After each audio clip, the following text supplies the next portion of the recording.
আসসালামু আলাইকুম। হ্যালো বন্ধুরা, আপনারা সকলেই কেমন আছেন? আশা করি সকলেই ভালো আছেন। আমিও আল্লাহর রহমতে আপনাদের দোয়ায় খুব ভালো আছি। আজকে একটা খুশির সংবাদ বা গুড নিউজ দিব। সেটা হচ্ছে যে মালয়েশিয়ার প্লান্টেশন সেক্টরের যে সময়সীমাটা সেটা কিন্তু বাড়ানো হয়েছে। ঠিক আছে, তো আজকে দেখছেন যে ছোটো বাগানে কিন্তু চলে আসছি পোকা চেক করার জন্য। এই পোকা চেক করতে এই পোকা কিন্তু বড় গাছেও লাগছিল, আপনারা দেখছেন। এবং এই বড় গাছে লাগার পরে কিন্তু এখন কিন্তু এই ছোটো বাগানেও চলে আসছে। এখন এই ছোটো বাগানে পোকা চেক করব এবং চেক করার পরে একটা রিপোর্ট করব।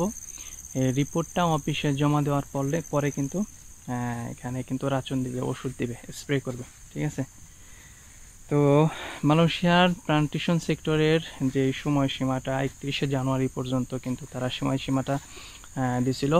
এরপরে কিন্তু আবারও কিন্তু গতকালকে কিন্তু তারা একটা আপডেট জানাই দিছে। ঠিক আছে, সরকারিভাবে একটা আপডেট জানাই দিছে, সেটা হচ্ছে যে 31শে মার্চ পর্যন্ত কিন্তু এই প্লান্টেশন সেক্টরের সময়সীমাটা কিন্তু তারা দিয়ে দিছে, আপডেট জানাই দিছে। ঠিক আছে, তো আপনারা এখন অনেকেই ইনশাল্লাহ চলে আসতে পারবেন খুব দ্রুত সময়ের মধ্যে। আশা করি খুব দ্রুত সময়ের মধ্যে কিন্তু আপনারা চলে আসতে পারবেন। এবং আপনাদেরকে কিন্তু জানাইছিলাম, বলছিলাম যে খুব বেশি সম্ভাবনা আছে এই সেক্টরের সময়সীমাটা বাড়ানোর। ঠিক আছে, তার কারণ হইতেছে যে এই সেক্টরে যেই লোক সংকট রয়েছে, শ্রমিকের সংকট রয়েছে, তারা কিন্তু আগে কিন্তু সেটা নিতে পারে নাই। ঠিক আছে, এই 31শে জানুয়ারি পর্যন্ত তারা কিন্তু এই লোকগুলা কিন্তু তারা নিতে পারে নাই, তাদের যতগুলা লোকের প্রয়োজন।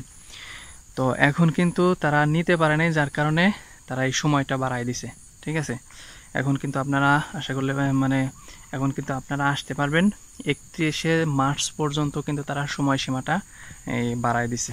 ঠিক আছে, তো দোয়া করে যেন খুব দ্রুত সময়ের মধ্যে আপনারা চলে আসতে পারেন। এবং অন্য অন্য সেক্টরে যেই এটা আপডেটটা অন্য অন্য যেমন ফ্যাক্টরিতে, রেস্টুরেন্টে, তারপরে মার্কেটে, আদার্স যেই সেক্টরগুলো আছে সেগুলো কিন্তু এখনও কিন্তু কোনো আপডেট জানায় নাই। তবে আশা করি খুব দ্রুত সময়ের মধ্যে কিন্তু তারা এই আপডেটটা জানাই দিবে এবং অন্য অন্য যে সেক্টরগুলোতে আছে সেগুলো কিন্তু তারা লোক নিবে। ঠিক আছে, ইনশাল্লাহ এই 2025 সালের শুরুর দিকে না হলেও মাঝামাঝিতে হয়তো তারা আপডেটটা জানাই দিবে যে তাদের অন্য অন্য সেক্টরে লোক লাগবে।